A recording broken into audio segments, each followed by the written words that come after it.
딴 사람 없어?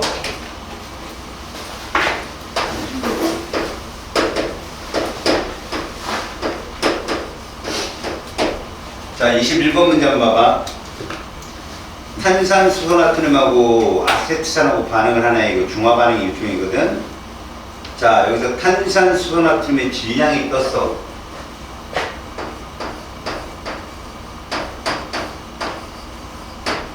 얘들이 화학식량, 이거 이온결합 물질이거든.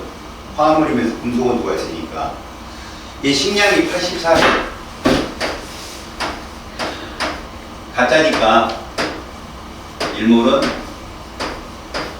자, 이렇게 진짜로 놓고 생각한다면 여기 4.2g 있거든. 여기 점 없으면 2분의 1몰이지. 점 있으니까 이렇게 계산을 이런 식으로 하는 거야.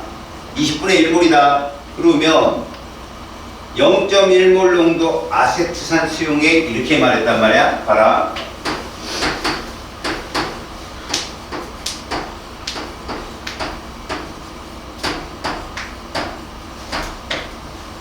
중요한 건 이거야, 이거.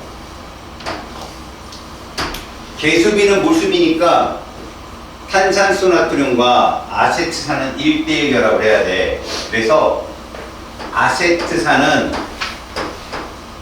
1대1이니까 이 속에 20분의 1몰이 있으면 돼. 이렇게 1대1이니까. 근데 우리가 이 용액이라고 하는 것이 농도가 용액 1000ml에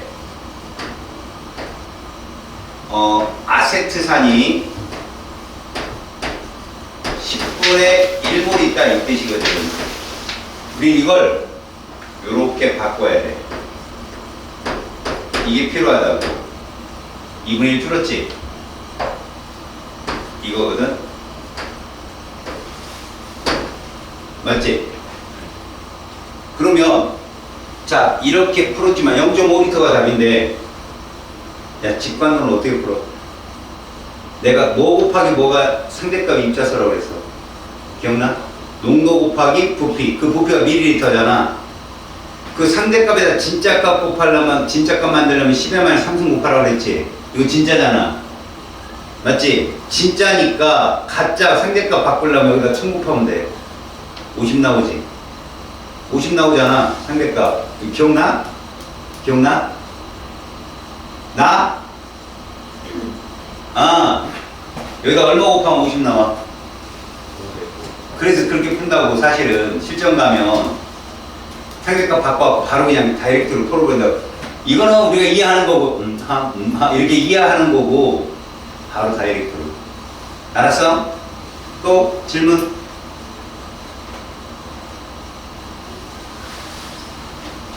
실력 업은 안 했냐? 네.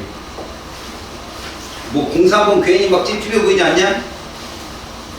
뭐 저기 잔뜩 서 있으면 기분 나쁘잖아, 그지? 니네도 해볼까? 공사본만 해보자. 봐봐.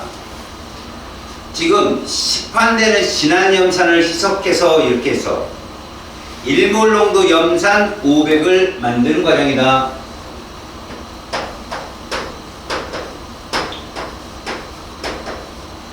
일단 1몰 농도 염산 500이란 말이야.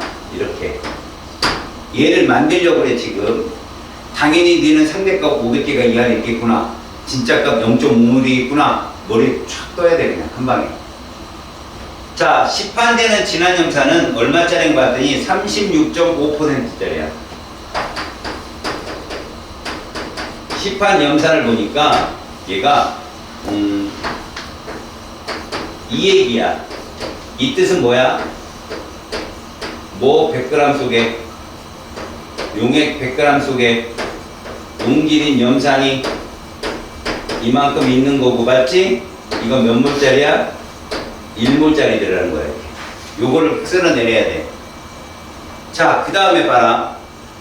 시판되는 진한 염산을 피펫으로 Xml를 취한다 했거든. 여기를 Xml를 취한다. 이렇게. Xml를 취해서 얘를 500짜리 부피 플라스크에서 진한 염산을 넣고 능분해가지고 증류소를 채운다 해서 만든 거라고. 자, 문제는 우리가 얘를 뭘로 바꾸면, 얘를 이걸로 바꾸면 되잖아. 이거 값으로. 이게 물 농도의 단위 아니야?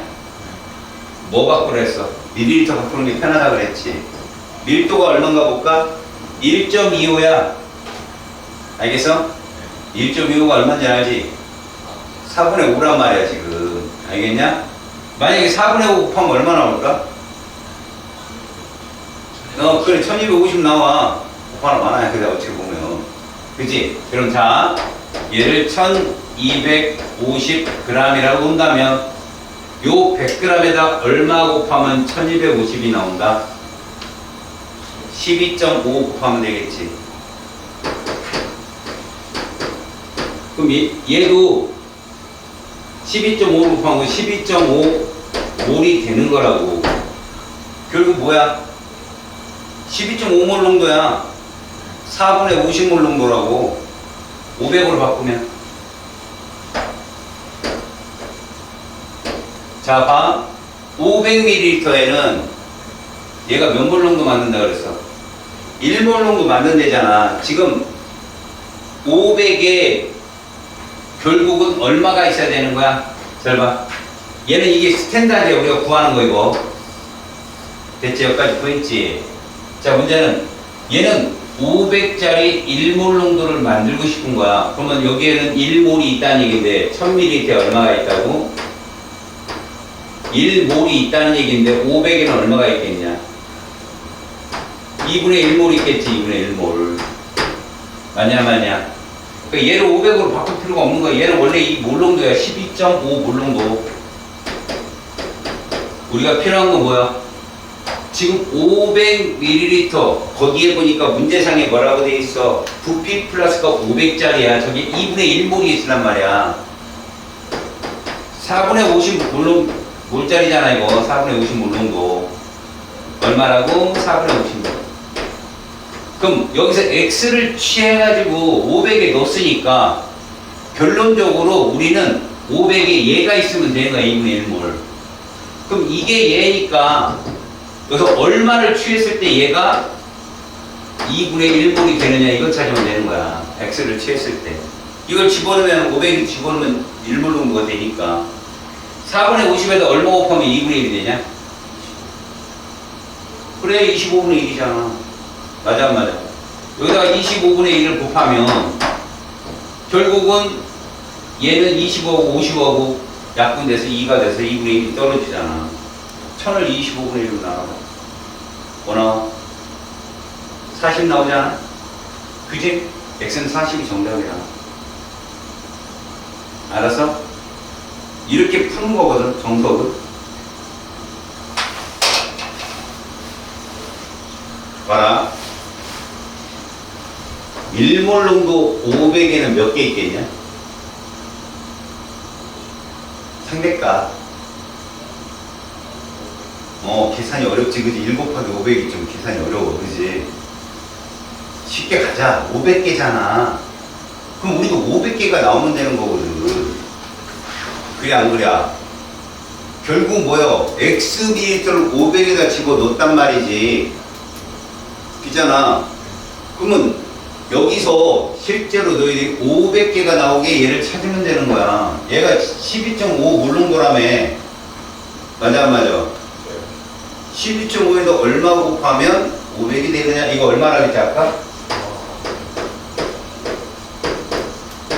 얼마 하면 500 되냐고. 500 얼마 하면 이게 답이야. 이게 계산을 빨리 한다면 이게 가서. 근데 지금 내가 뒤에서 자꾸 말하는 게 니네가 실전 가서 풀어야 될 거고, 이건 개념을 익히는 데 좋은 거고.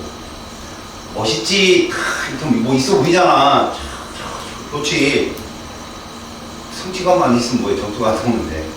후자로 풀어야 돼. 사실은 문제를 풀 때는. 알았어? 그러려면 이게 기분이 돼야 돼. 이렇게 변해서 이렇게 된 거구나. 알았어요?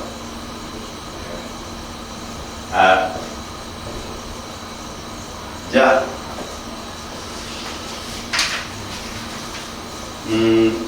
시간에 아니야 오늘 니들한테 내가 테스트지를 줄 거예요.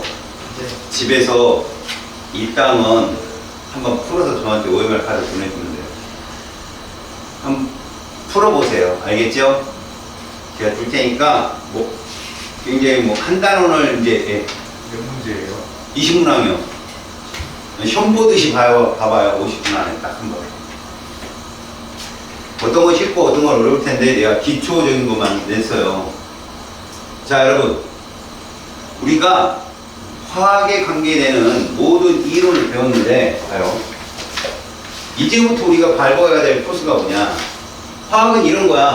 화학은 상대값을 쓸 것이고, 이걸 진짜로 바꾸면 이런 거거든. 네가 속뜻을 알아. 그리고 그 물질들이 화학 반응을 일으킬 때 우리는 반응식을 이렇게 나열할 거야. 이 속에 처음에 있는 정보는 이런 거고, 그걸 실험적으로 증명할 때는 물농도를 사용할 거야. 여기까지 앞에 소개해요. 알았습니까? 그럼 이제 지금부터 본격적인 화학이 들어가겠죠? 그래서 가장 기본적인 입자인 원자부터 출발을 합니다. 기본 입자는 아니지만 기본적인 입자라고 해요. 기본 입자는 코크나 렙톤을 말하는 거고, 우리는 지금 기본적인 입자 원자를 배울 것이고, 그들의 종류인 원소가 뭐뭐이나 볼 것이고, 이들의 전자 배치가 어떨 것이고, 그로 인한 주기성이 이렇게 나올 것이고, 원자의 세계입니다. 지금 이게 끝나면 뭐의 세계가 나올까? 물질의 세계가 나오고 당연히 그게 이 3단원의 테마예요. 알았습니까? 네. 그래서 여러분들은 이 장에서도 원자의 세계지만 결론적으로는 여기는 물리학과 겹쳐요. 왜? 그 입자들의 탄생, 발견 실화나 이런 것들은 거의 동일하거든요. 하지만 그런 면에서 보면 물리학도 이쪽 부분만큼은 주인공이 누구다? 전자입니다. 여러분들이 우주 빅뱅을 이론을 배우잖아요. 이제 통합과학 시간에 가서 보면 제일 먼저 나타난 경입자라고 렙톤이라고 하는데, 그 입자 중에 마지막까지 난장을 피는 애가 누구냐? 전자입니다. 전자가 최초로 입자로 기본 입자를 출발해가지고 그 입자 그대로 독립적으로 계속 존재하거든요. 이 전자만 움직임이 가능하고 전자에 의해서 생기는 모든 현상들이 바로 주기적 성질이에요. 그래서 여러분들은 뭐는 놓치지 말고 가야 돼? 전자는 놓치면 안 돼. 무조건. 그래서 이 파트를 쭉 공부하면 일단 통합과학을 그냥 씹어먹습니다. 이 부분. 알겠습니까? 자, 그러면 우리는 제일 먼저 얘부터 보자 이거죠. 원자의 구조.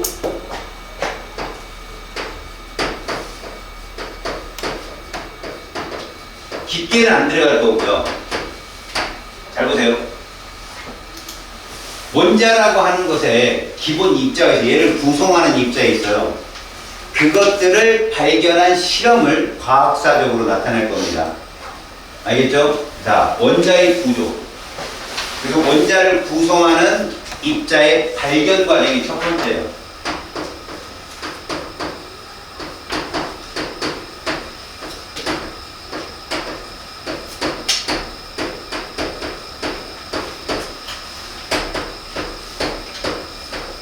자, 여기가 첫 번째입니다. 우리는 핵과 전자로 구성되어 있고, 핵은 또 양성자, 중성자로 구성되어 있다는데, 실제로 이들의 발견은 시험에 나와도 되게 쉽게 나와요. 내실만 나오고 수능에는 거의 안 나온다고 보시면 됩니다. 그럼 원자를 구성하는 입자의 발견은 어떤 식으로 이루어져 있고, 일단 뭐의 발달이 와야 될 것 같아요? 도구의 발달이 와야 돼요. 그리고 과학의 세계관이 자꾸 커져간다는 전제 조건이 있습니다. 하지만 이런 건 있죠. 옛날부터는 각각 분야별로 발달했던 과학이 나중에 통합이 되거든요. 또 어떤 부분은요, 통합되었던 과학이 분리가 되기도 해요. 수학하고 물리는 원래 같이 출발하는 수물과라고 해요. 수물로 같이 출발했다가 나중에 영영 독립적인 길을 걷게 되죠. 그러다가 이제 19세기 초나 20세기 초반에 수학에서 발견된 수학의 법칙과 물리학에서 발견된 물리학의 법칙이 보니까 똑같은 거야. 쓸데없는 짓거리는 거죠. 공유를 했으면 더 발달할 수 있었는데 각자 물리학회는 수학회 쪽으로 오줌도 안 놓고 막 침도 안 뱉고 이런 식으로 좀 이렇게 서로 등지고 있었다가 한번 어떤 과학자를 만남에 의해서 얘를 딱 오픈시켜 놓으니까 똑같은 거야, 원리가 다. 자, 그렇다면 결론적으로는 모든 과학이 비슷하기도 하고 어떤 건 독립적이고 좀 복잡하지만 여긴 이 정도까지는 알아두자. 전기학이 엄청난 오랜 역사가 있어요. 그러니까 옛날 이집트에서 피라미드를 방정관이라고 생각했던 사람도 있으니까 배터리라고 생각한 거예요. 배터리. 우주 햇빛을 받아서. 그리고 걔들 진짜 벽화에 보면 지금의 에디슨이 만든 전구 모양의 그 뭐도 있어요. 모양. 뭐 배터리 불 켰다 뭐 이런 식으로. 그 배터리인지 모르고 전구인지 모르겠지만 구조는 기묘하게 비슷합니다. 배터리하고. 전기하고는 엄청난 발전이 있었던 거죠. 그때 과학자들이 무슨 생각을 했어요? 플러스와 마이너스라는 전하를 띤 입자가 있다고 생각했어요. 그게 누군지 몰라도. 그리고 그들이 동일한 양이 존재하면 우리는 그걸 전기적으로 중성이라고 불렀다는 거죠. 그래서 가장 여러분들이 좀 출발을 한다면 과학자들은 가장 작은 돌턴의 원자론을 어느 쪽에서는 수용을 했지만 어느 쪽은 야 그거보다 더 작은 애 있어 분명히 이런 사람들이 존재했어요. 그러다가 크룩스라는 과학자가 외과 의사인데 이 사람이 전기 갖고 장난을 되게 많이 쳤어요. 전기 가지고 재미난 현상을 만듭니다. 그래서 이런 크룩스 관이라는 게 있거든요. 이런 관. 이런 관에다가 공기를 집어넣고요. 그 다음에 음극과 양극을 놓은 다음에 여기다 전압을 높입니다. 이 전압은 에너지라고 생각했어요. 과학자들은. 전압은 에너지야. 실제로 여러분 볼트라는 저 단위는요. 줄 퍼 쿨롱이에요. 단위가. 알았습니까? 이 전압의 단위인 볼트는 이겁니다. 실제로. 1쿨롱이 갖는 1에너지예요. 얘를 높인다는 건 분명히 에너지를 가했다는 얘기고 그랬더니 여기서 뭐가 나오더라? 빛이 나오는 걸 본 거예요. 빛이 찡 하고 나오는 거예요. 빛이. 알겠습니까? 그게 누군지 몰랐던 거예요. 에너지가 나온다. 빛이 나온다고 말하지 저게 누군지는 몰랐던 거죠. 사람들이 그래서 여기 갖고 장난을 많이 칩니다. 여기서 방전현상이 일어나거든요. 그 방전이라고 하면 여러분들 막 사방으로 번개가 치는 걸 말해요. 번쩍번쩍. 플라즈마하고 좀 다른 얘기거든요. 골트슈타인이라는 사람이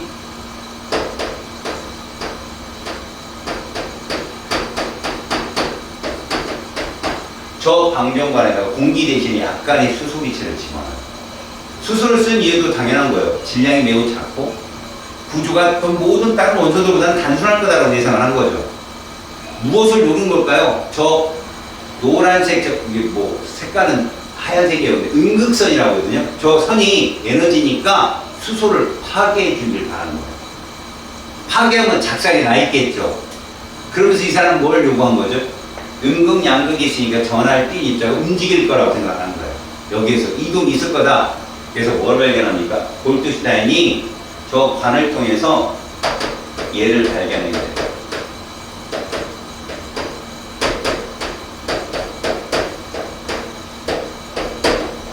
그 입자가 뭔지는 모르지만 얘를 확인합니다. 양전하를 띠는 입자의 존재를 확인했죠. 그걸 우리가 보통 이제 양극선이라고 하거든요. 양극선. 얘 무슨 극으로 이동할까요? 당연히 음극으로 이동하겠죠. 그걸 발견한 거죠. 그러니까 저 크룩스관 그대로 놓고 실험을 했는데 이렇게 그대로 놓고 실험을 했는데 마이너스 극이고 플러스 극이고 딱 여기다 약간의 수소기체를 넣은 거죠.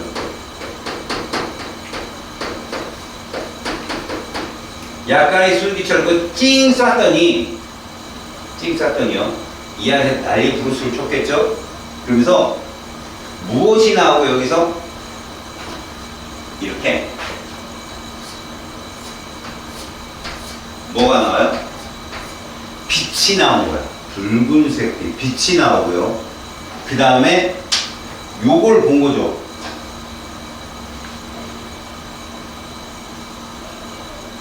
양전하를 띈 입자의 움직임을 보게 된 거예요. 결국 골트슈타인이라는 사람은 원자는 가장 작은 입자가 아니라는 걸 보여준 거예요. 그 속에는 더 작은 양전할 땐 입자의 존재가 있다라고 얘기한 거죠. 그 입자가 뭔지 얘기 안 합니다. 여러분, 이 실험 하나가 얼마나 많은 파장을 가지고 오느냐, 이거 가지고 이제 수많은 과학자들이 울고먹어요. 이 실험 가지고.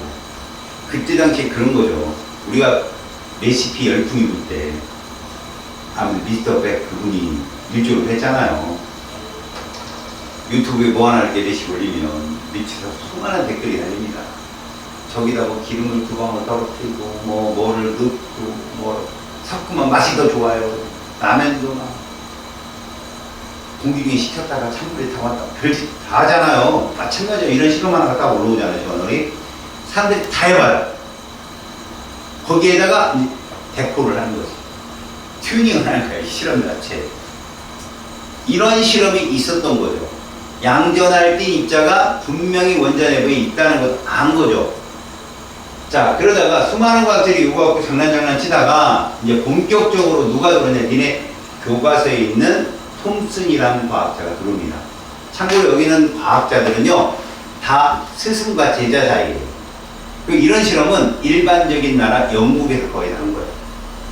예전에 영국이 과학은 최고였다는 거 알죠?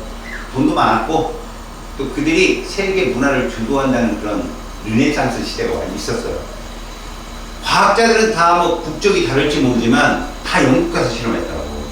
특히 캐번디시라는 실험실이 정말 유명해요. 뉴턴부터 출발해서 그 다음에 그 직계 제자가 톰슨이에요. 여기 아빠 톰슨이에요. 그 다음에 그 밑으로 이제 러더퍼드니, 그 다음에 그 밑으로 보니, 그 다음에 그 러더퍼드 밑으로 또 아들 톰슨 나오고 막 2대가 먼저 톰슨이 쭉 이어집니다. 그럼 뭐 저기 오펜하이머나 이런 영화를 보면 보호도 나오고 다 나오잖아요. 유럽에 이제 아인슈타인이 좀 약간 다른 파예요. 다른 파. 영국 유학파가 아니라. 아인슈타인도 수학을 되게 못했대요. 그런 과학자들이 하나요. 계보. 역시 이런 계보를 쭉 이어서 여러분 나중에 모듈리까지 계속 가거든요. 거머부터 시작해서 모듈리까지 쭉 내려갑니다. 톰슨은 스승이 누구였어요? 뉴턴이었잖아요. 뉴턴이 빛은 입자다라고 얘기할 때는 아무 말이 없었어요. 과학자들이. 조심한 거죠. 어떤 최고의 대우죠. 근데 그 사람이 딱 연금술에 미쳐서 수분 갖고 놀다가 돌아가십니다. 수분 중독에 걸려가지고 미나마타병에 걸려가지고 돌아가셔요. 유언은 뭐뭐 있다는데 유언 한 100몇 가지는 되는 것 같아. 막 내가 아는 유언만 한 3개는 돼요. 막 연금술은 요망한 것이다. 이러면서 이제 죽어요. 이 사람이. 문제는 톰슨이 자꾸 자기 스승이 빛인 입자라고 했는데 파동이라고 주장하는 과학들이 막 나오고 하다못해 16살짜리가 나와서 막 파동성을 주장하고 난리 났어요. 근데 증거가 있으니까 어떻게 할 말이 없는 거죠. 왜 자꾸 이렇게 빛이 파동 쪽으로 밀려드니까 빛이 입자라는 걸 주장하고 싶었던 거야. 근데 여러분 여기서 빛이 입자냐 아니냐에 가장 중요한 게 뭐냐, 입자는 매질이 필요 없어요. 그러니까 이렇게 생각하면 돼요. 태양이 지구까지 빛이 오는데 입자라고 생각하는 과학자들은 진공이라고 하는 거예요. 태양과 지구 사이는 진공이다. 근데 파동성을 주장하는 과학자는 뭔가 매질이 있을 거다. 그 매질을 에테르라고 불렀어요.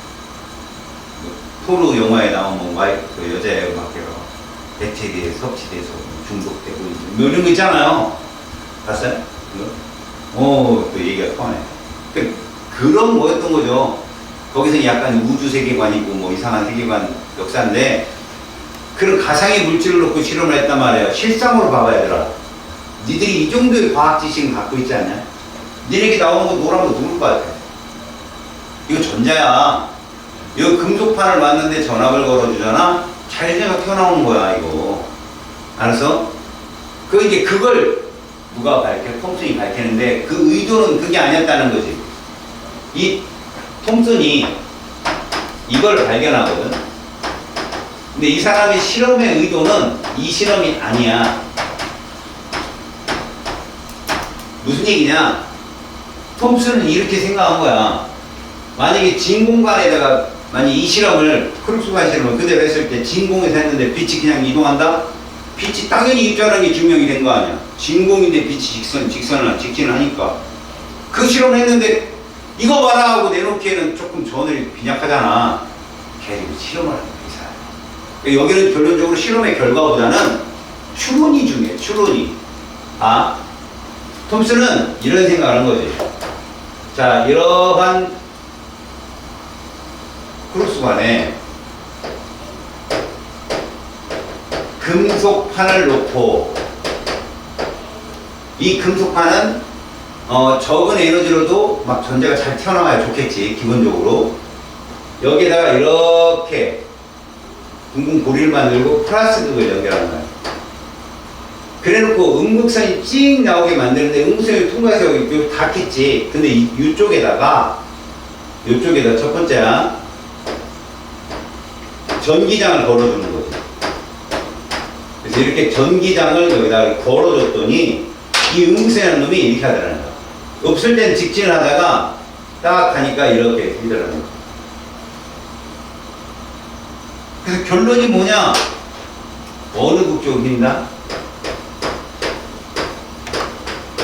양극으로 휘어진다. 이렇게 본 거죠. 양극으로 휘어진다. 이 실험의 결과예요, 결과. 중요한 건 이게 중요한 게 아니지. 뭐가 중요하다고? 이게 중요하다. 추론이 중요하다, 추론. 그래서 얘는 무슨 전화 뛴다?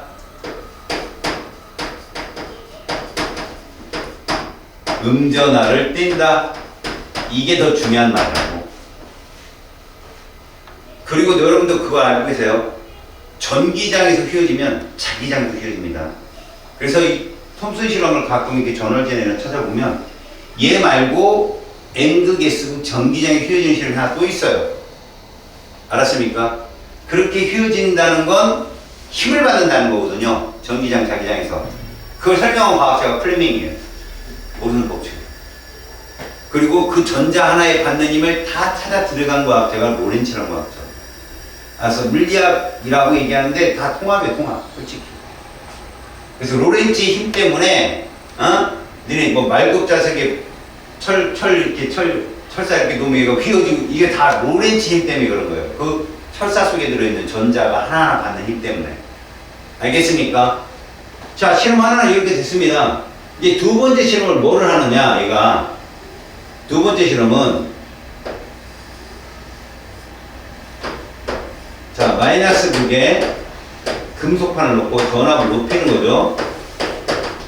그러면, 자, 이게 플러스 극이 있는데, 여기에 장애물을 넣는 거예요. 뭐 철 십자가를 놨다 해요. 조그만 철 십자가. 그러면, 얘 가다가 충돌을 하는 거죠. 알겠습니까? 물론 빛도 가면서 퍼집니다. 빛도 퍼져요. 입자지만 또 파동적으로 움직이긴 해요. 입자지만. 그래서 뒤에 뭐를 만드느냐, 이렇게 그림자를 만드는 거예요.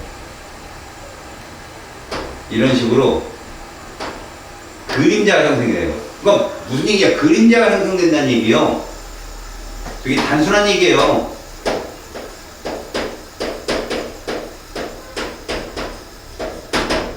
선생님 손이 여기 있는데 너네 그림자 보이긴 하냐?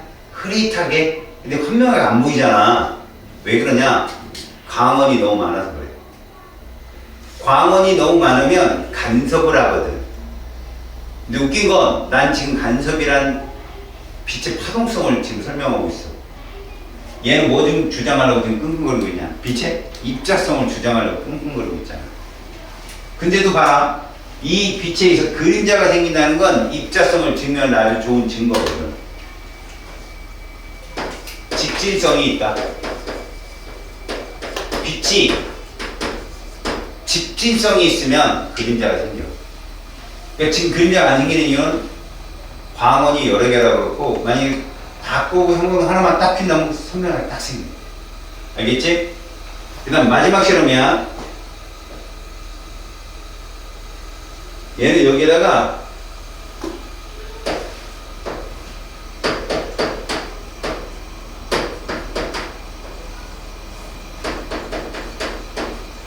요렇게 바람개를 넣은 거야, 바람개. 그랬더니 이 음극선에 의해서 얘가 움직이더라는 거야. 바람개비가 돈다.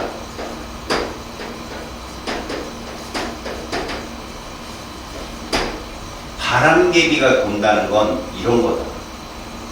어떤 물체가 어떤 물체를 움직이게 할 수 있는 건 질량이 있기 때문에. 질량이 있는 물체는 어떠한 질량이 있는 물체를 충돌을 하게 되고, 그에 따라서 일종의 운동량의 변화가 나타나. 그걸 충격량이라고 하거든. 그게 나타나. 그래서 바람개비가 돈다는 건 아주 중요한 현상인데 질량이 있다는 얘기야. 이거는 운동량이라고 보통 부른다. 움직이는 물체가 갖고 있는 반성량이거든. 질량 곱하기 속도값. 근데 그것이 변한다는 거, 어떤 물체를 만나 변한다는 거는 이 물체가 당연히 생각해봐. 운동량이 있다는 건 질량이 존재한다는 얘기니까 저 전자도 질량이 있다. 그거 입절한 얘기야, 입절. 그래서 이 사람은 결론을 내리는 거야. 봐. 음전하를 띄며 직진하고 질량을 갖고 있는 입자를 뭐라고 규명한다? 얘를 통해서, 이것들을 쭉 통해서, 얘를 통해서 일렉트론이라는 전자라고 이름을 붙이게 되고, 이걸 통해서 원자 모형을 이렇게 바꾸는 거야. 자, 돌토는 이렇게 설명한 거야. 야, 원자가 있는데 제일 자가 끝. 여기에 봐. 뭐를 집어넣기 시작해? 자기가 발견한 전자를 골고루 집어넣게 됩니다. 딱 집어넣는다고. 그리고 여기다 뭐를 표시해야 돼? 앞서 발견했던 볼트슈타인의 양전하를 띄는 입자도 여기다 표시를 해줘야 돼. 전기적으로 어떻게? 중성설. 이래 전기적으로 중성설. 이게 톰슨의 원자문. 그러니까 톰슨 때는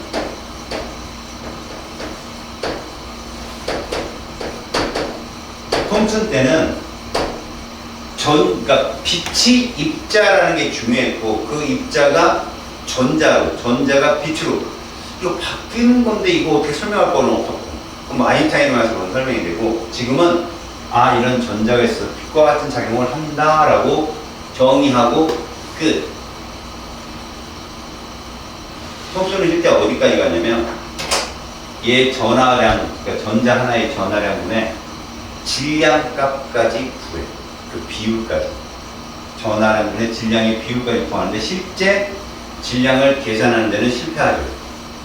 그래서 진짜 전자의 질량이 엄청 작은 줄 몰랐었어, 사실은. 대충 감은 잡았지. 보통 전하량하고 그 질량하고 비율이 굉장히 크게 나타났으니까 원자 질량이 얘는 너무 통념치 작겠구나라고 하는 걸 알긴 알았거든. 나중에 밀리컨이라는 사람이 이거를 기름방울로 막 스프레이 뿌리고 거기서 자기장에서 전기장에 놓고 칙 뿌린 다음에 떨어지지 않는 기름방울에 콜로이드 입자 같은 애들, 그런 애들을 중력과 전기력과 똑같다고 계산을 해서 계산을 해냅니다. 정말 미친 거죠. 그래서 현재 값하고 거의 한 15% 오차밖에 없을 정도로. 그 다음에 사람들이 알았죠. 전체 원자의 질량당 전자의 질량이 터무니없이 작다는 거예요. 그럼 이건 분명히 전자의 움직임 때문에 전기가 일어나는 건 맞는데 얘들이 가만히 있지 않을 거야. 야, 어떤 원운동이나 이런 거 하고 있지 않을까? 왜? 움직여야만이. 생각을 해봐. 그때 당시에도 이 원자 모형이 어떤지 모르겠지만 모든 물질이 우리가 막 이렇게 마찰을 갖다 대면 전기가 발생하는 걸 알았거든. 그럼 전자는 나오거나 들어갈 수 있는 항상 움직이는 상태여야 되는데 그냥 움직이지 않을 거란 얘기지. 어떤 규칙적 운동을 하고 있어야 에너지 보존에 유리한 거야. 그래서 얘들이 원운동할 거라고 생각했어. 태양계처럼. 알았어? 거기서부터 이제 이 사람의 제자인 러더포드의 이론이 들어가. 자, 지금 여기서 뭐 발견했어? 전자를 발견했고 전자가 어떤 성질을 갖고 어떤 특성을 갖는지를 찾았단 말이에요. 원자 모형까지 까뿐하게 설명을 했고, 이걸 그래서 톰슨의 원자 모형은 약간 뭐 건포도 빵 모양? 니들 이제 뭐 어디 가면은 또 뭐라 그래? 건포도 빵이 아니고 안에 막 건포도 듬성듬성 들어있는 빵 있잖아. 그때는 무엇인 거지? 밑에 이렇게 뭐 포장이 있고 이런 거 있잖아. 그런 식의 푸딩 모양이라고 했는데 이 사람은 정확하게 푸딩이 뭔지 모르겠어. 제리포 같은 거 푸딩이라는 떠먹는 거. 하여튼 그 안에 알맹이가 골고루 있더라 라는 이론이야, 이 사람 이론이. 알았어? 자, 그것이 바로 페이지 66쪽에 대한 얘기야. 그리고 그에 대한 결과가 67쪽 원자 모형이야. 중요한 건 그때 당시에도 전기의 특징은 알고 있어서 플러스와 마이너스 된 입자의 뭐는 숫자는 같아야 된다는 걸 알았다. 이미 톰슨 실험 이전에 양전할 땐 입자를 골트슈타인이 발견했기 때문에 그래. 이 책은 톰슨, 러더퍼드 다음에 골트슈타인을 써주거든. 뒤에다가 학생들이 골트슈타인이 뒤에서 발견된 줄 알아. 제일 먼저 실험을 합니다. 알았어요? 양전하의 존재를 밝혔다. 자, 그리고선 생각해봐. 불과 몇 년 차이밖에 안 나거든. 톰슨은 1897년. 그 다음에 러더퍼드의 실험이 1911년인데 이 상시에 굉장히 중요한 사건이 하나 있거든. 바로 퀴리 부인의 방사선의 발견. 알았어? 이 방사선은 위험해. 처음에는 위험한지 몰랐고 막 손으로 들고 움직이고 막 그랬었어. 모르니까 심지어 귀족들은 이 방사능이 굉장히 센 애들은 가까이 되면 손이 화상을 입을 정도거든. 가까이 가보면 뭐 신이 내린 불이라 해가지고 깎아가지고 우리에 타서 먹고 막 그랬어. 장판한다고 뭐 거짓말을 못해가지고. 그때 당시 죽은 귀족들 보면 막 정상인데 2만 배 높은 방사능 수치 발견이 돼요. 시볼트라는 단위 있잖아. 그렇게 나온단 말이야. 멍청이 나오고. 근데 그런 에너지가 막 스스로 나오는 그 방사선의 발견은 물리학자들한테 또 다른 돌파구예요. 왜? 저 방사선을 쏘면 가볍게 이런 원자 핵들을 부실 수 있다고 생각하는 거예요. 그래서 방사선 가지고 실험하는 실험들이 급격히 늘어나요. 그때 당시 몰랐지. 그리고 한 10여 년, 20년, 30년 지나니까 급격히 그런 사람이 다 죽어. 방사능 때문에. 나중에 알았지. 누가 하나 죽어야 알거든. 자, 여러분들은 어디부터 이 실험이 출발하냐면 모든 과학자들이 생각은 이랬어. 이 전자가 이렇게 질량이 작다고? 그럼 나머지 양전할 땐 입자는 또 다른 질량이 매우 큰 입자들이 존재했기 때문에 원자량이 결정된다는 거야. 그럼 전자는 움직여야 되고, 일단 움직이려면 일정한 궤도를 갖고 돌거나 그런 규칙성이 있으면 오래 갈 수 있단 말이야. 규칙성이 없는 애는 금방 달아나거나 사라지거나 막 이래. 딴 데로 뺏기거나. 근데 규칙성이 있는 전자들의 무리는 좀 더 오래 버틸 수 있거든. 그래서 사람들이 생각한 거야. 중심에 혹시 태양계처럼 질량이 매우 큰 태양이 있고 그 주위를 8개 행성이 돌고 있잖아. 그렇게 되지 않을까라고 상상을 한 거죠. 그리고 그 상상을 뭐 해야 돼? 증명해야지. 노벨상 같은 거는 증명이 안 되면 노벨상은 안 주거든. 그래서 증명을 하려고 하다 보니 핵을 붕괴시킬 만하고 핵을 뭔가 자극을 줄 만한 에너지는 없는 거야. 총알을 쏠 수는 없고, 그지? 어떡하지? 그냥 상상 속에 맡겼는데 방사선이 발견된 거지. 그래서 방사선을 가지고 총을 만들어. 어차피 방사선도 빛이잖아. 걔가 촥촥 나갈 수 있도록 총을 만들어서 실험을 하게 돼. 참고로 방사선은 알파, 베타, 감마선이야. 그리고 그들의 비전거리라고 해서 가까이 다가가면 우리가 좀 피해를 입는, 방사능 피해를 입는 그 거리가 생각보다 짧아. 알파선은 약 15cm, 베타선은 20cm, 감마선이 좀 길어, 30cm.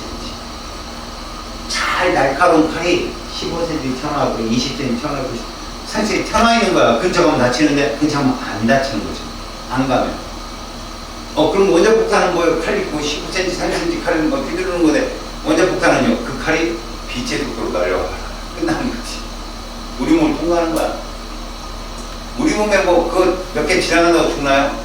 진짜 위험한 건 우리 몸은 멈춰있지 않다는 거예요. 하다못해 세포 분열이 막 일어나고 있는데 걔가 쓱 지나가잖아. 그게 깨져버리지. 그럼 걔가 정확하게 뭐 예를 들어 간 세포는 간으로, 위 세포는 위로 뭐 이렇게 변해야 돼. 세포 분열을 해야 되는데 그게 딴 영양적인 시스템 파괴되는 바람에 다른 세포로 바뀌는 거죠. 그게 급격히 바뀌어버리면 그게 종양세포야. 암이. 알았어? 그래서 위험한 거다. 자, 이제 원자핵의 발견은 보셨다 가자. 과학자들이 전자들이 터무니없이 움직이지 않을 것이라고 생각했고, 질량을 비교해보면 질량이 매우 큰 놈들은 분명히 전자가 아니라는 걸 안 거야. 그래서 처음에 세계관이 뭐였냐면 태양계처럼 움직일 거다. 전자가 행성처럼 돌면 중심의 질량이 매우 큰, 그러니까 태양계의 99.9%가 태양이듯이 뭔가 질량이 큰 입자가 가운데 있을 거야. 근데 이미 그 입자는 누구였다는 걸 예측하기 쉽냐? 골트슈타인이 발견한 양전할때 입자일 거다라고 생각하는 거지. 양전할때 입자가 중심에 있다. 증명하려면 어떻게 해야 돼?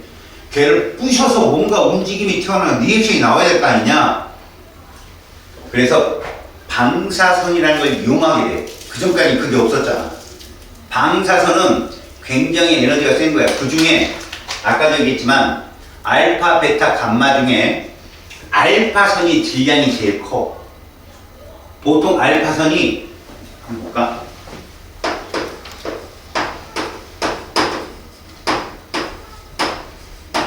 얘가 2번 헬륨의 원자핵이야.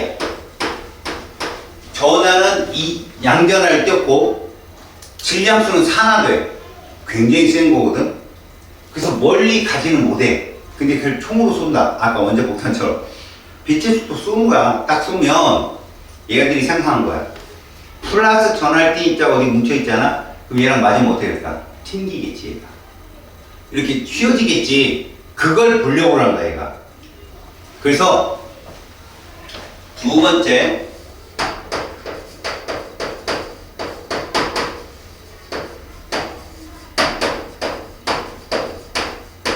이제 1911년도에 이 사람 러더퍼드가 이 실험을 하게 돼.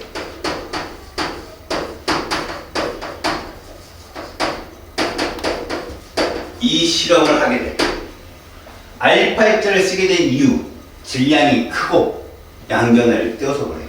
그럼 얘는 뭐를 생각하고 쏜 거야? 중심부가 무조건 플러스 전할 때 입자들이 뭉쳐있을 거라고 상상으로 쏜 거야.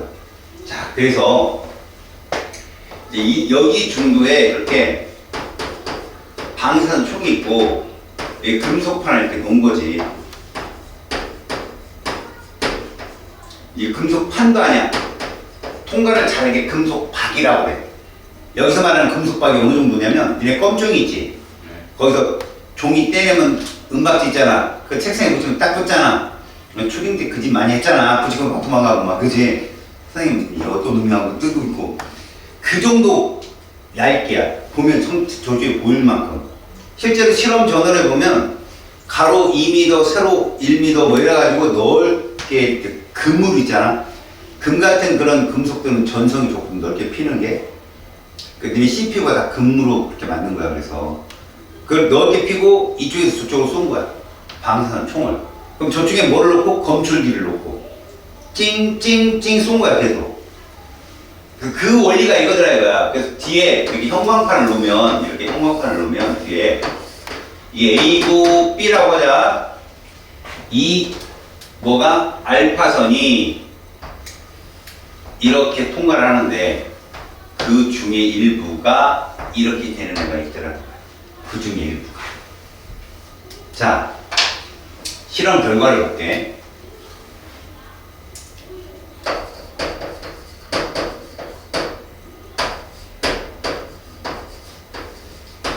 대부분의 알파 입자가 금속 박을 이러더래.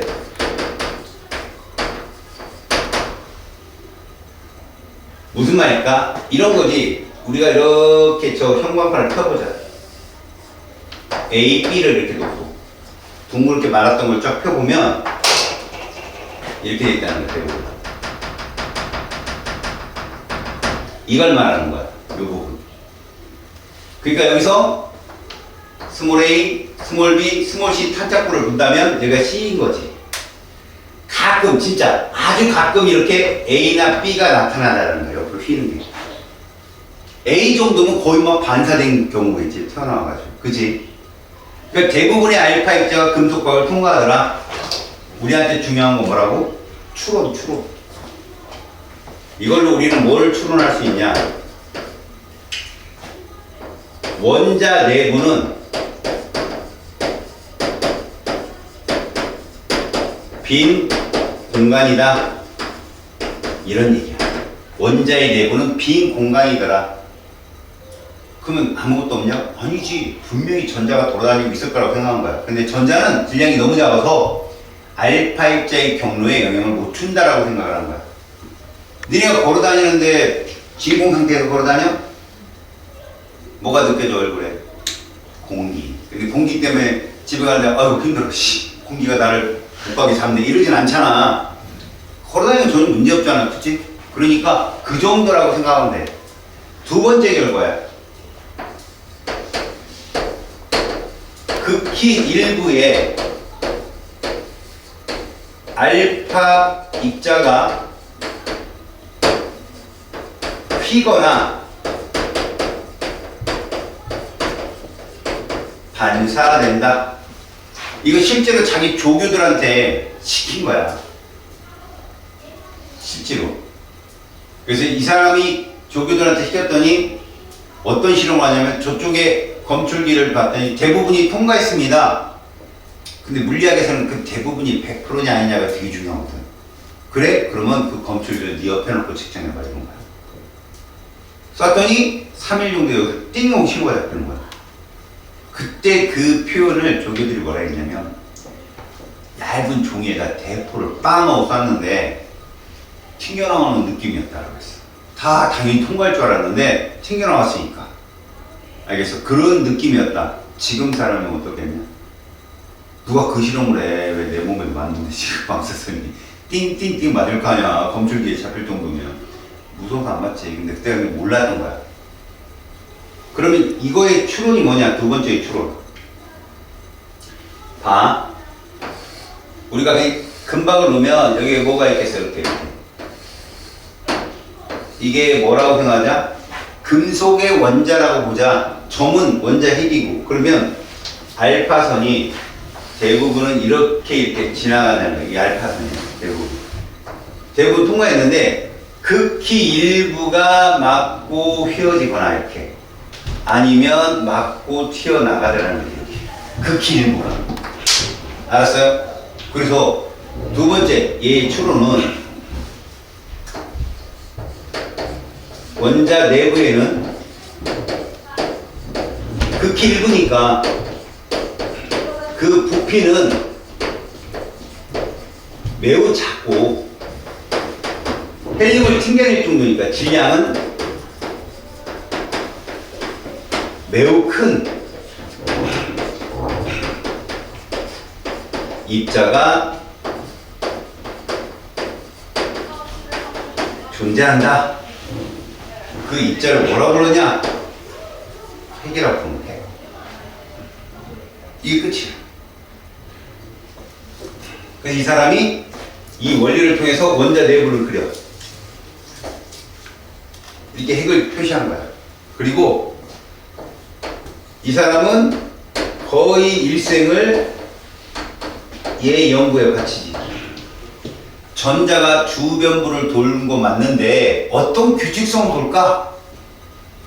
근데 공교롭게도 이 러더퍼드는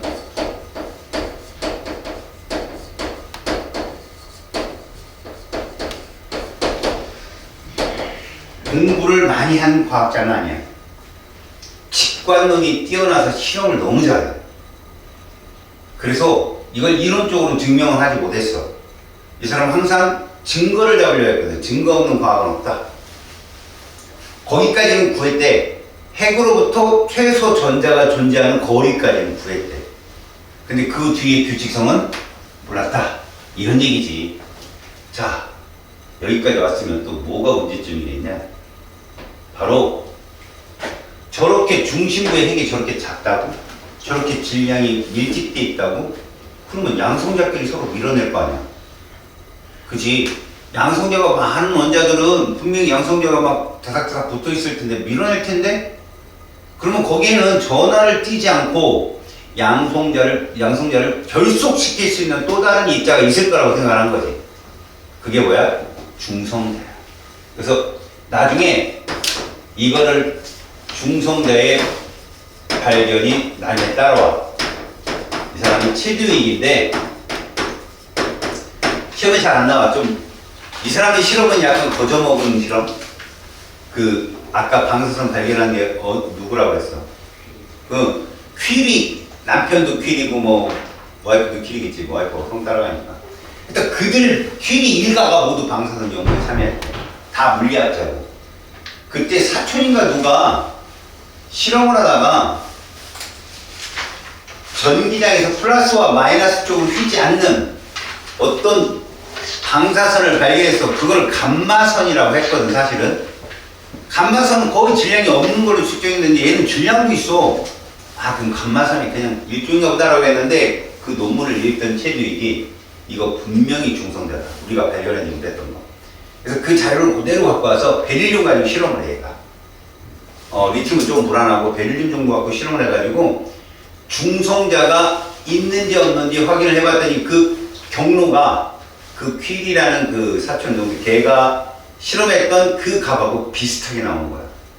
그래서 아, 이거 중성자 맞다. 질량수와 양성자는 비슷하니까. 그래서 중성자를 발견하게 된다. 이게 끝이야. 언제 외움도 없어. 자, 이 얘기가 57쪽을 지나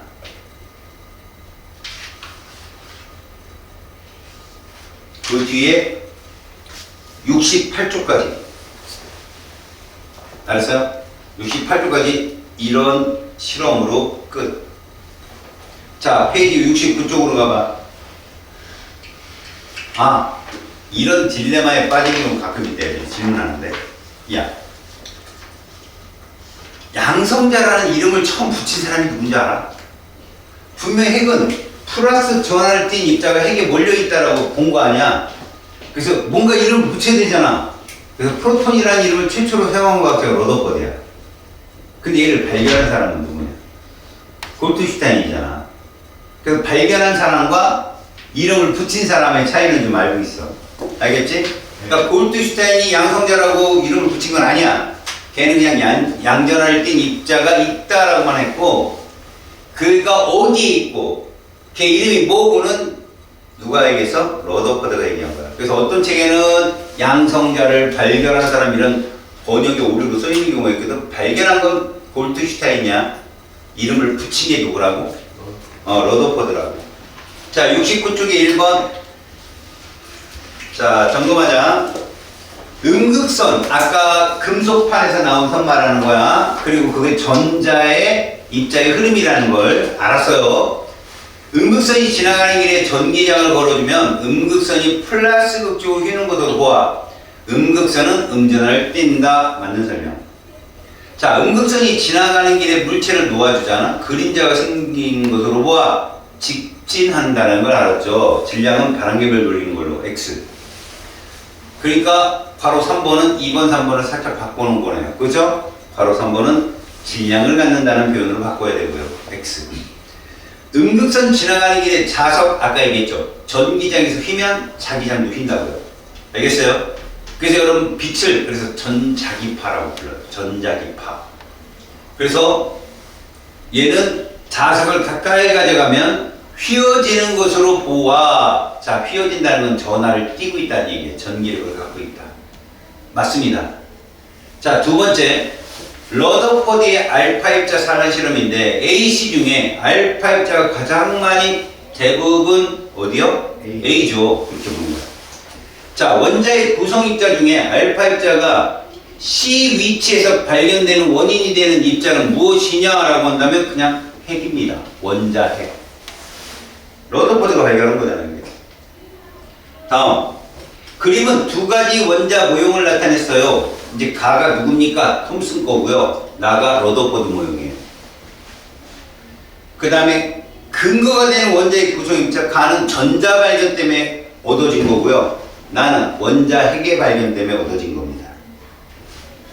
자, 네 번째. 원자의 구성 입자입니다. 수소 원자가 전자를 이뤄 형성되는 입자다. 양극선을 이룬다. 양성자죠, 뭐. 그래서 여러분, 수소는 양성자 하나 있는 게 수소 원자 핵이에요, 그냥.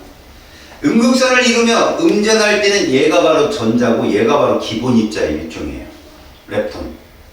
그러니까 우주 빅뱅의 최초로 제일 먼저 만들어진 입자가 얘입니다. 지금 양성자, 중성자, 전자 중에. 전기적으로 중성이면 가장 늦게 발견된 거 최대위계 누구? 중성자죠. 자, 러더포드는 금박의 알파 입자를 쪼여 알파 입자의 진로를 관찰해서 뭐를 발견했다? 원자 핵을 발견했고요.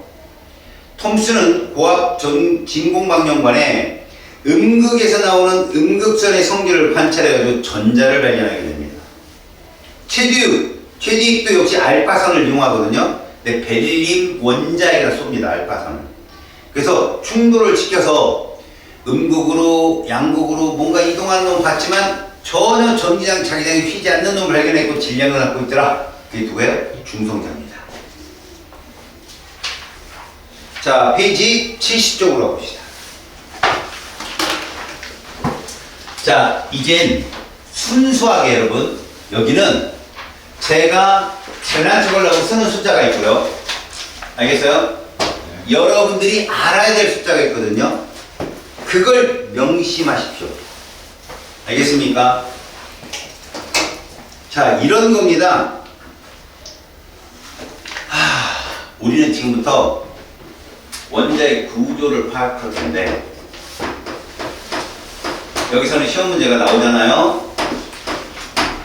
자, 틀리면 미친 사람이고요. 맞춰도 시간을 30초 이상으로 소비한다? 다 본 거죠. 여기 굉장히 빨리 정확하게 풀어내야 됩니다. 그래서 제가 어떤 입자든 간에 걔를 표시하는 방법을 제가 알려드릴게요. 자, 일단 여러분들은 이미 알고 있어요. 처음에 원자를 구성하는 입자 있죠.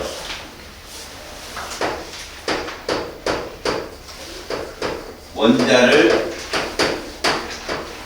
구성하는 입자를 크게 양성자, 중성자, 전자로 여러분들이 나눴어요. 그리고 핵과 최초의 전자 사이에는 어떤 특정한 먼 거리가 존재한다는 걸 알겠죠? 자, 그렇게까지 알았습니다. 그럼 여러분들이 뭐 정도만 알고 있으면 좋으냐?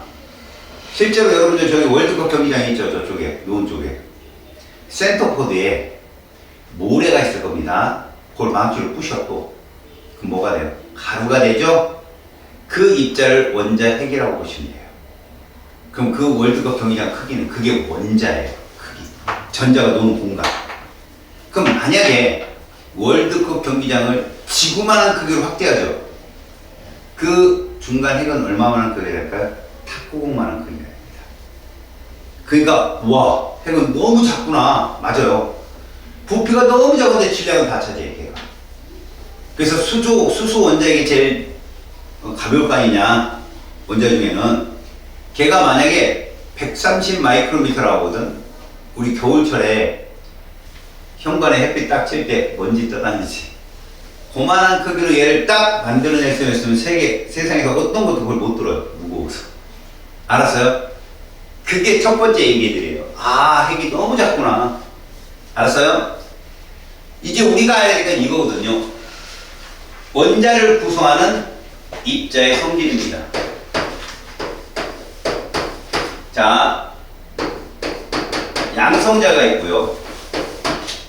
중성자가 있고요. 전자가 있습니다. 얘들은 태생부터 다른 거 알죠? 양성자는 쿼크의 집합이거든요. 근데 이 쿼크하고 누가 동시에 생겨났냐면 전자가 동시에 생겨났어요. 폭발하면서, 그러니까 전 우주가 폭발해서 빅뱅 우주설이 이제 시작되잖아요. 그때 전자하고 코크가 만들어지고 그 코크가 모여서 양성자, 중성자가 된 겁니다. 그러니까 얘네가 만들어질 때는 온도가 한참 떨어졌을 때예요. 우주가 팽창하면서. 좀 다른 놈이라는 거죠. 이렇게 엮지 말라는 거죠. 얘가 플러스 마이너스니까 둘이 같은 상반되는 아니에요. 전자도 상반되는 애가 양전자가 또 있어요. 음전자가 있으면 양전자도 있습니다. 우리는 그냥 과학적으로 이렇게 약속하자, 물리학적으로 이렇게 약속하자, 그거만 보자는 거죠. 먼저 질량을 보겠습니다. 한 개의 질량을 볼게요. 한 개. 양성자는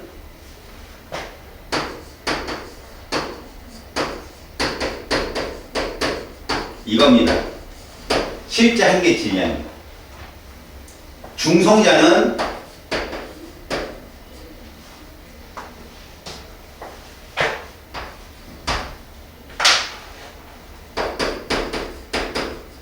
이거예요. 분위기가 어때요?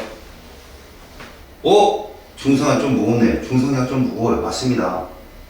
그래서 우주가 온도가 계속 떨어지면 중성자가 양성자로는 가도 양성자가 중성자로는 못 와요. 그래서 중성자가 적어지고 양성자가 많아지는 현상이 생겨요. 그게 우주 폭발의 증거입니다. 얘는 너무 무시할 정도로 작죠. 그러니까 우리는 얘를 이렇게 볼 거라 앞으로. 가짜로 쓰지만 이렇게 볼 거라고. 얘는 무시. 1837분의 1 값으로 너무 작아요. 무시. 우리가 알 뭐라고 이거 상대값. 결국 양성자 개수 한 개 있다. 그럼 질량수 1이라고 하자. 그래서 이렇게 숫자로 정수로 딱 표현되는 걸 질량수라고 해요. 질량은 진짜지만 질량수는 가짜예요. 근데 원자량도 가짜라고 배웠잖아요, 우리가. 그리고 진짜로 봤을 때 1몰은 뭐 이러고 바꿨잖아요. 원자량은 유효숫자까지 쭉 써 있는 거지. 왜? 니네 여기다가 여기다가 6.02 곱하기 10의 23개 곱하지. 그게 수소 원자량이야. 저 곱하면. 왜? 수소는 양성자 하나밖에 없잖아. 그 원자량이 양성자 한 개의 원자 질량이라니까. 그럼 저기다 6.02 곱하기 10의 23을 곱하면 수소 원자량 1이 되는 거야. 물론 1NA라는 집단의 질량이겠지만, 근데 우리는 질량 수로 따지면 그냥 1로 놓자는 거죠. 중성자도 1로 놓고 저렇게. 자, 그 다음에 이게 이제 뭐에 대한 얘기냐? 중력장에서의 얘들의 값어치예요. 중력장은 질량이 기본 단위 아니에요? 질량이 큰 놈은 무겁다, 작은 놈은 가볍다 할 때 얘들 둘만 따지자는 거고, 전기장이 좀 달라요. 전기장은 이걸로 따져요. 질량은 전혀 필요 없습니다. 그러니까 지금 거기서 보면 요렇게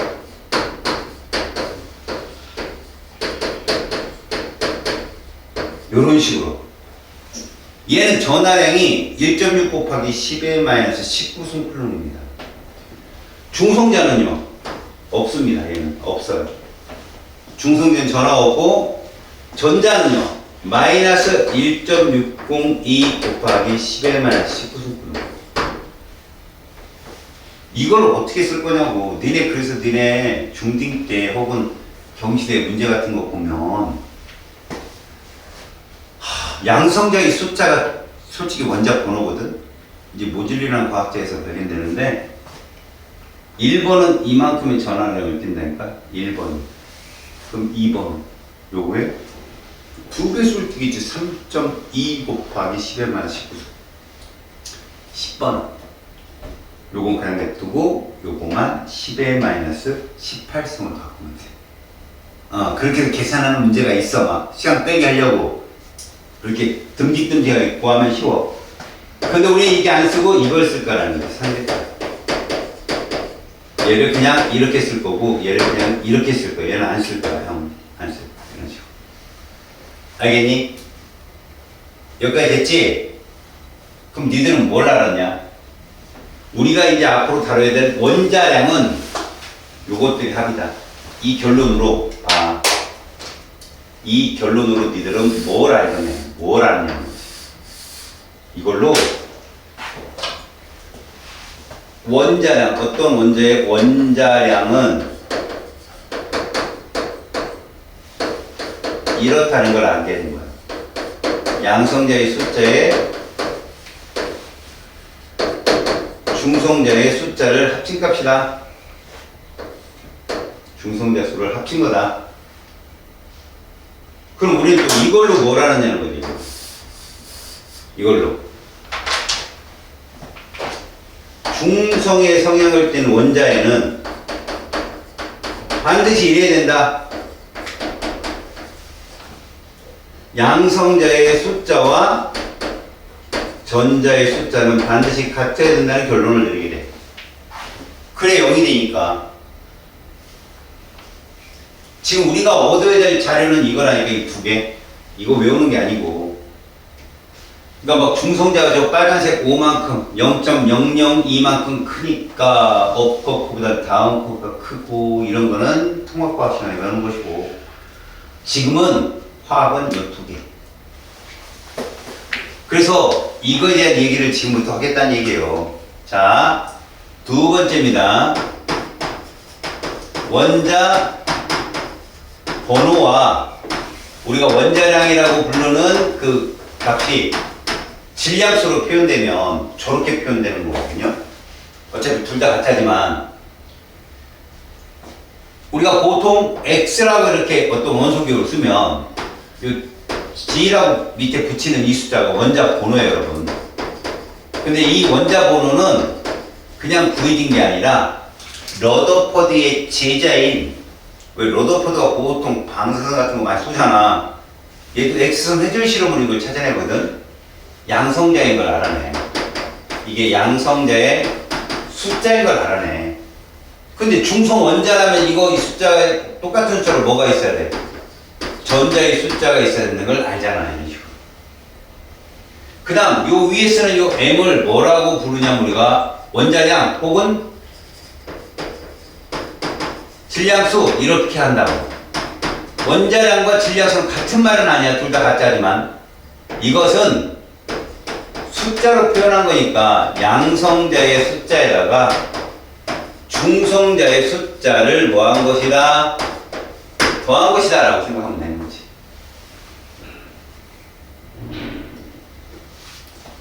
그래서 전부는 아니지만 너희들이 원자 번호를 1번부터 20번까지 암기를 해야 돼. 그래야 좀 편하거든. 걔들 암기하다 보면 이것들을 이렇게 표현할 수 있어야 돼. 기본이다 이건. 이거 무덤 쫙살이야. 잘 드세요. 이렇게 원그래프를 그릴 거야. 이런 식으로 벤치마크를. 예? 여기에다가 우리는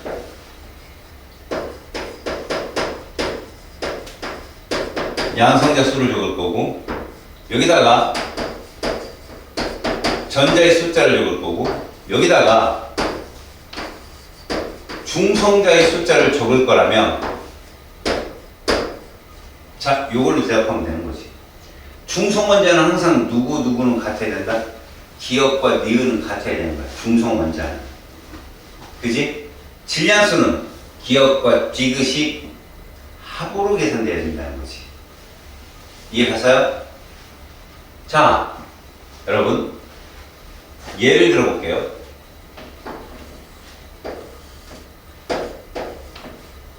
6번인데 원자량이 12랍니다.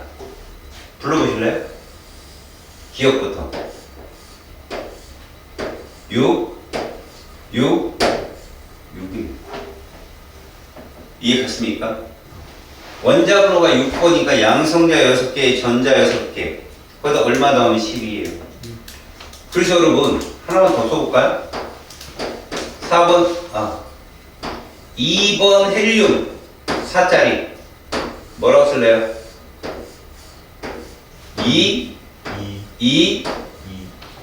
가만히 보면 원자 번호의 2배수인 애들은 1대1대1이 항상.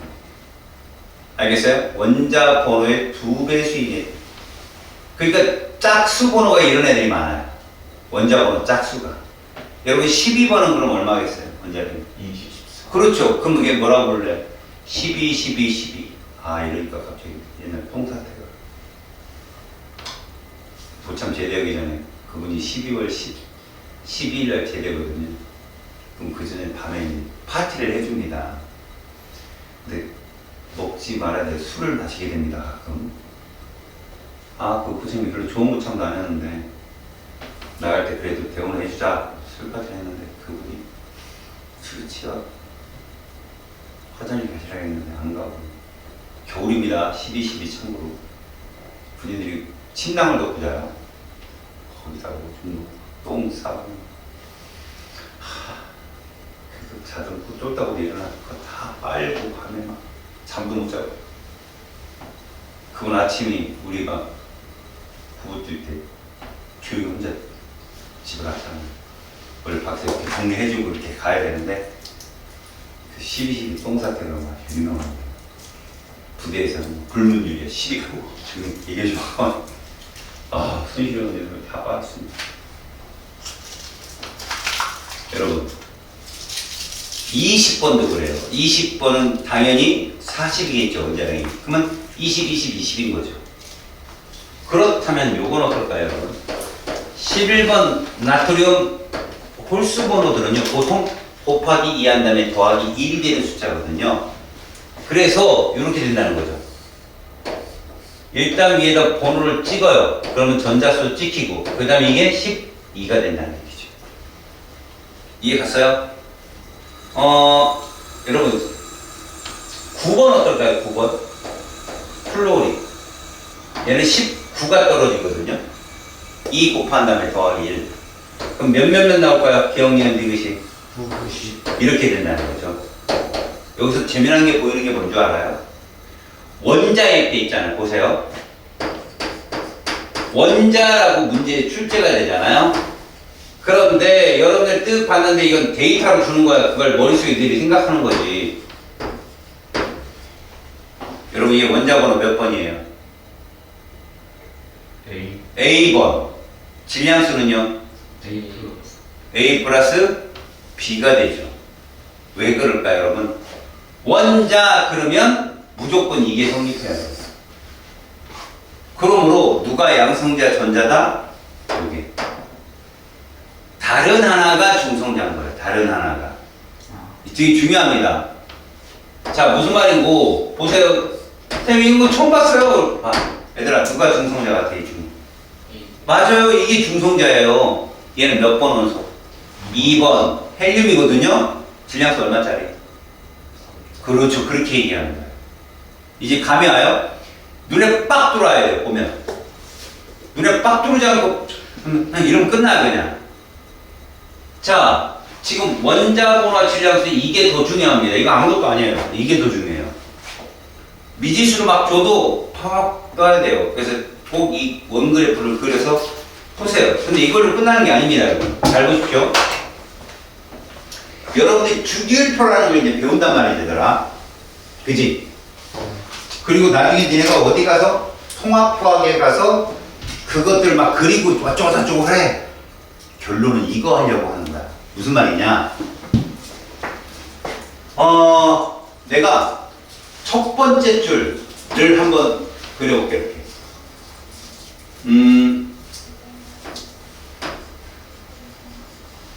이게 첫 번째 줄이거든?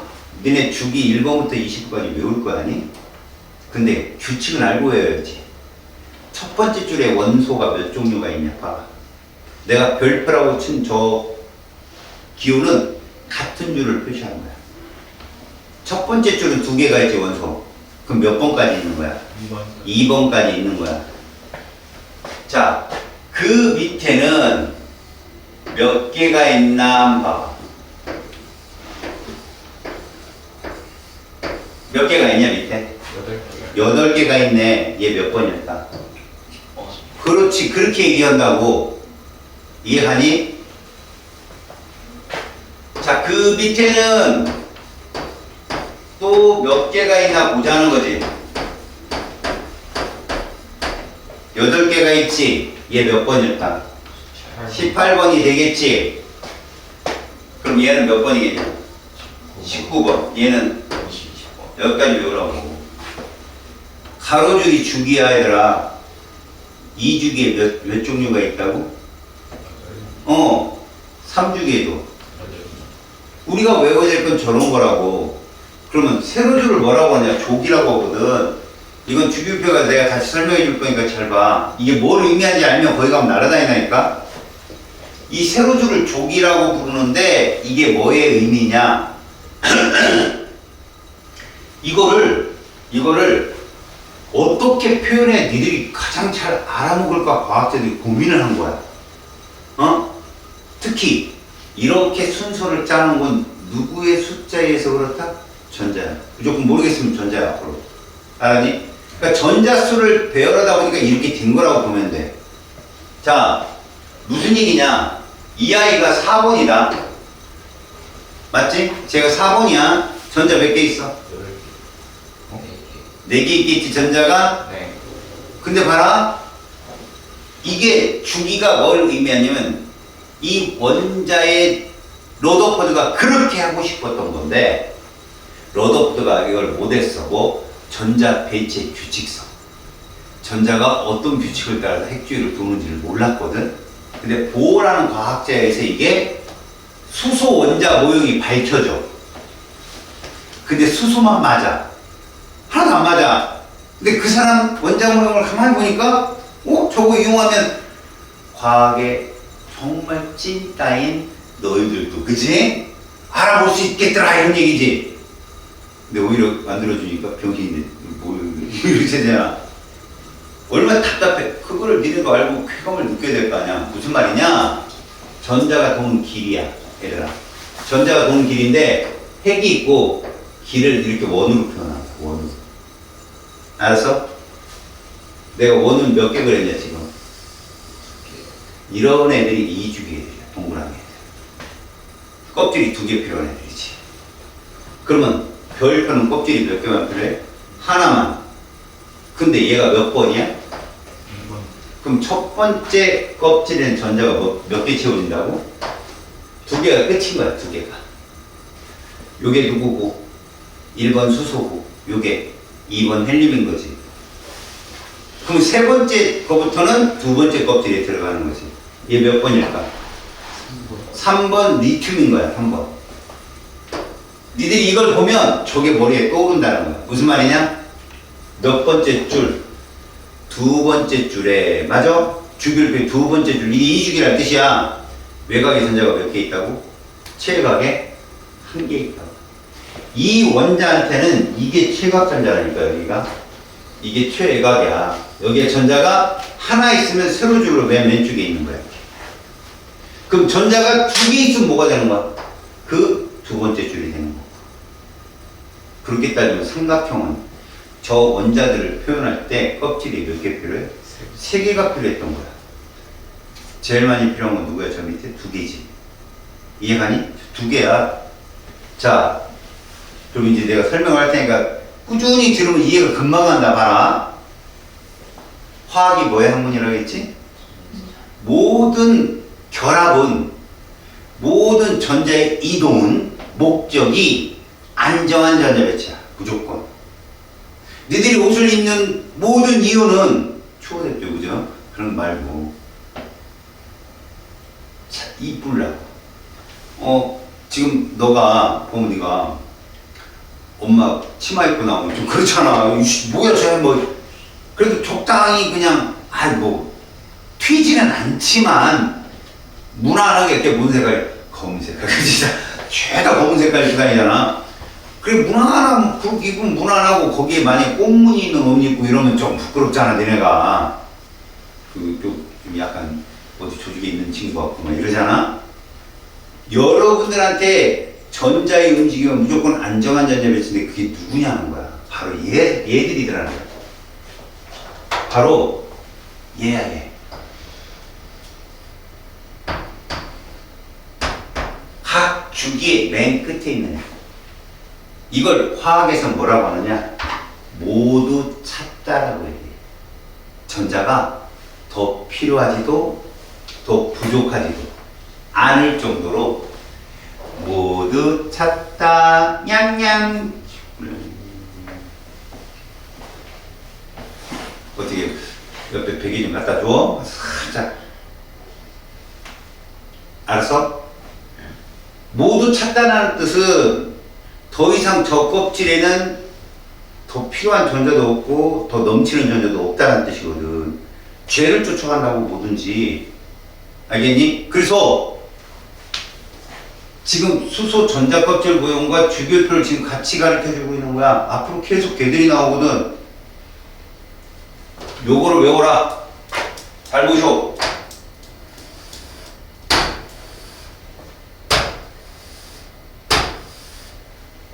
얘가 무조건 세트 1이다. 몇 번을 따라가는 거냐? 다 10번을 따라가는 전자배치다. 쟤들.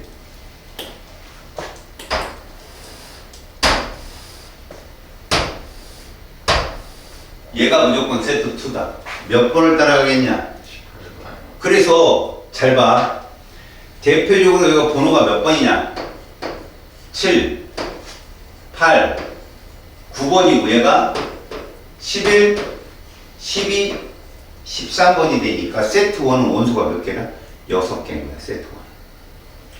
아, 너랑 니들이랑 나랑 약속하는 거야. 알았어? 세트 1은 누구의 전자배치를 따른다? 10번 네온의 전자배치를 따르는 원소들만.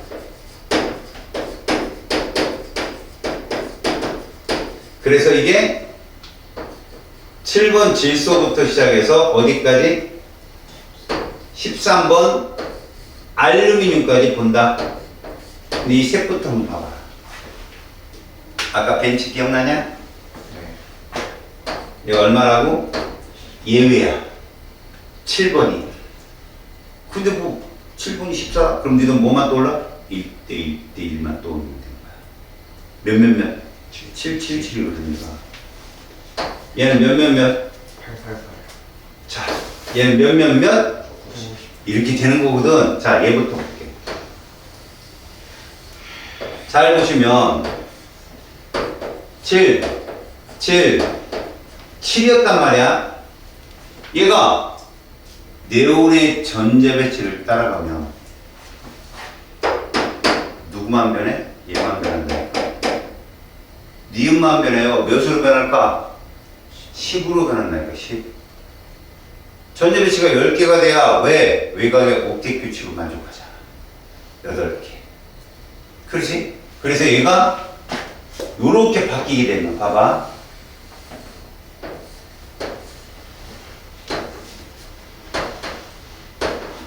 우리는 얘를 7번 14. 왜? 전자는 수가 많아도 암시용도 않잖아. 전자 질량이 너무 작으니까. 여기다 뭐만 적어? 얘하고의 합. 응? 둘의 합. 이렇게 적는다고. 이게 이온이야. 알았니? 저게 이온이라고. 자. 몇? 8인데 얘가 전자배치를 따라가면 이게 된다. 그럼 전화적으로 얘는 이거잖아. 뭐를 딜까? 마이너스 2를 띄겠지. 그래서 봐. 원자량은 전혀 상관없고 이렇게 씁니다. 탄소가 그래서 마이너스 2가야. 여기까지 이해하지? 네. 자, 그럼 봐라, 이제. 저렇게 표시를 할 줄 알았으면 읽을 줄도 알아야 되거든.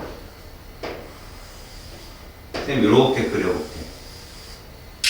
그래놓고, 여기 이제 전자가 되겠지, 맞지? 얘 몇 번일 거 아니야? 12번. 10번. 안정한 전자배치야. 세트 1 애들이 다 뭐라 그랬어? 10번 네온을 따라가는 애라고 쌤이 얘기했지? 아이고, 쓸 필요 없지. 얘들이 모두 네온을 따라가는 전자배치인데 따라갔다라는 표현을 어떻게 하는 줄 알아? 얘 표현할게. 잘 봐. 이렇게 하고 얘를 붙여. 이렇게 대괄호를 붙이면 이건 이온이라는 뜻이야. 근데 이온은 안정한 전자배치를 따라간 애들 아니야. 얘 몇 번 따라갔다고 생각해? 껍질 2개니까. 그래 10번이야. 껍질 2개짜리 안정한 애는 10번밖에 없잖아. 이렇게 동그라미 원만 2개 딱 그리도 알아야 되는 거야.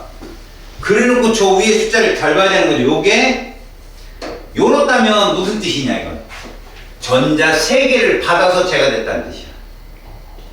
그럼 3개 빼봐. 전자가 몇 개가 돼? 7번이라는 얘기죠. 이해가냐? 내가 이렇게 해볼게. 이러면 일단 너희들 눈치를 채야 돼. 아, 얘 세트 1이구나. 그런데 자, E 플러스가 나오려면 주어가 항상 전자야. 전자가 부족해, 전자가 많아. 부족해요. 전자가 많으면 마이너스가 나오지. 부족해요라고 하는 거야. 몇 개 부족해?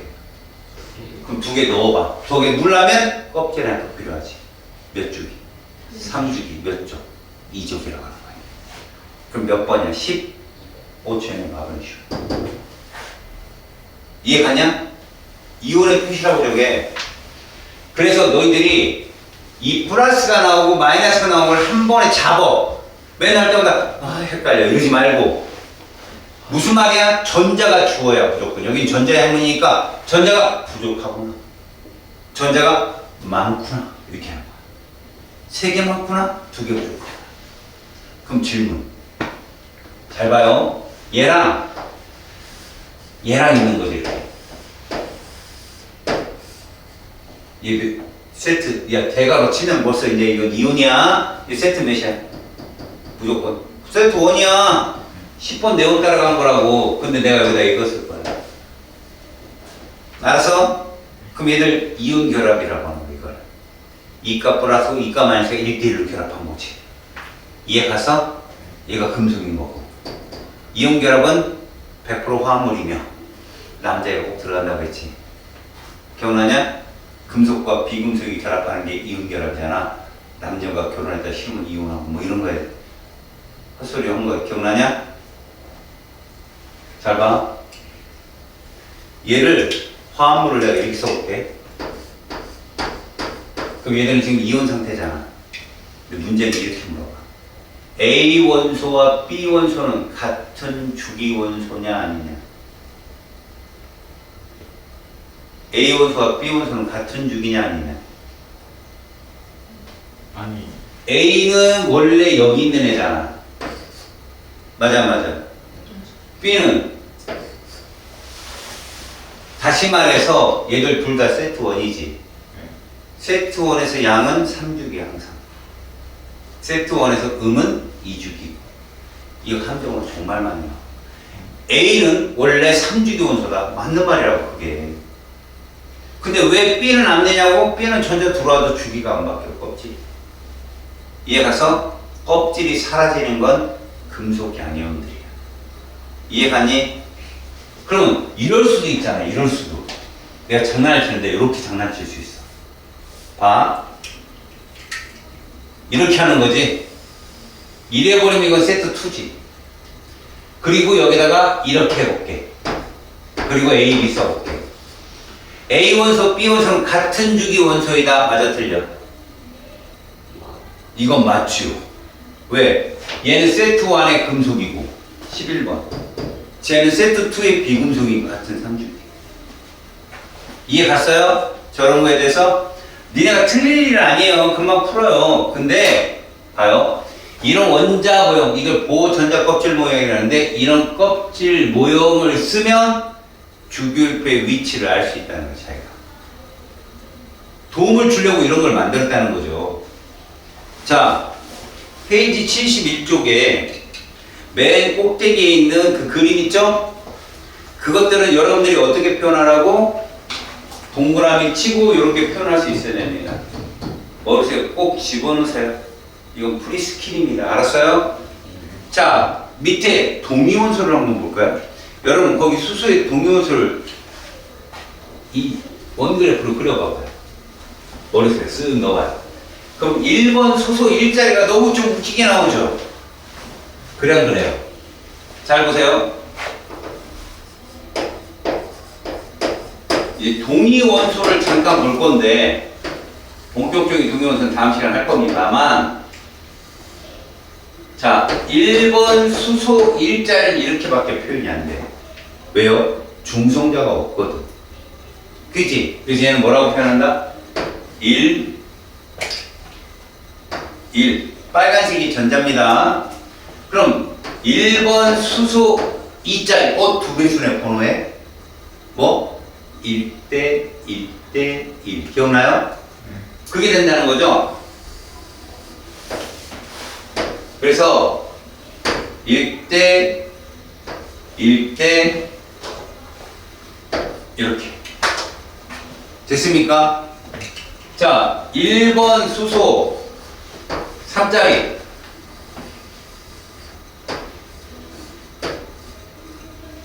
1대 1대 2자리 됐습니까? 여러분 질문해 봅시다. 동위원소는 알겠어요? 원자 번호가 동일하죠. 원자 번호가 동일하잖아요. 양성자의 숫자가 동일하잖아. 그럼 누구 숫자도 동일해요? 전자수도 동일하죠? 화학이 뭐의 학문이에요? 그럼 이 화학적 성질이 어떨까요? 같아요. 화학적 성질이 같아요. 전자수가 동일하니까. 근데 질량수가 다르잖아요? 왜? 중성자가 다르니까. 물리적 성질이 달라요. 물리적 성질이 뭐냐? 끓는 점, 녹는 점 같은 게 물리적 성질이에요. 그 다음에 질량수 이런 것들. 이게 물리적 성질이라고. 알겠습니까? 그래서 요것만 정의를 한다면 이런 겁니다. 동위원소. 첫 번째, 원자 번호가 동일하다. 이 속에는 전자의 수가 동일하다. 화학이 전자의 학문이니까 무슨 적 성질이 동일하다? 화학적 성질이 동일한 원소들이다. 알았어요? 그러면 얘들은 질량수가 다르죠?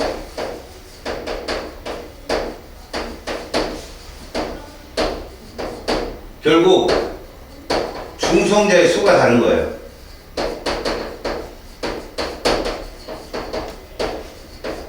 이러면 물리적 성질이 달라집니다.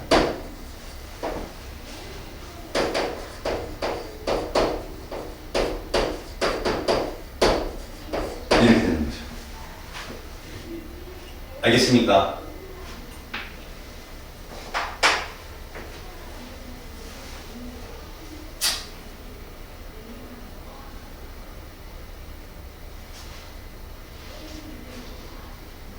됐어요? 이런 애들이 동위원소 관계라고 해요.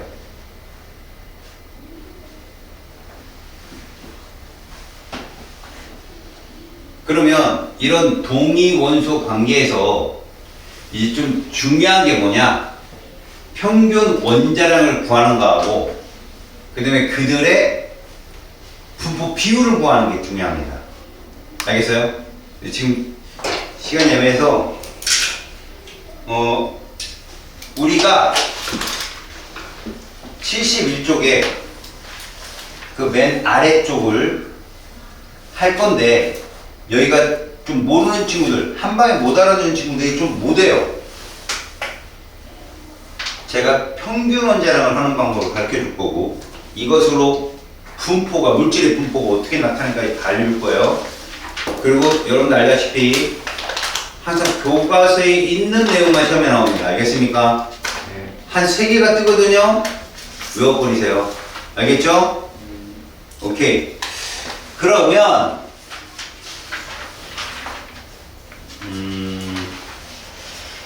그러면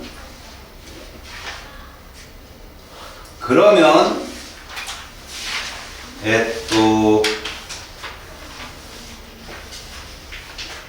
동윤소 괜찮아.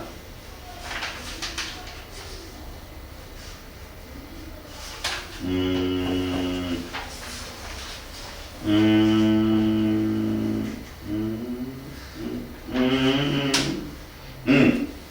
75쪽부터 77쪽까지 숙제를 해오세요. 75쪽부터 77쪽 14문항이에요. 그거 숙제를 해오십시오. 알겠습니까?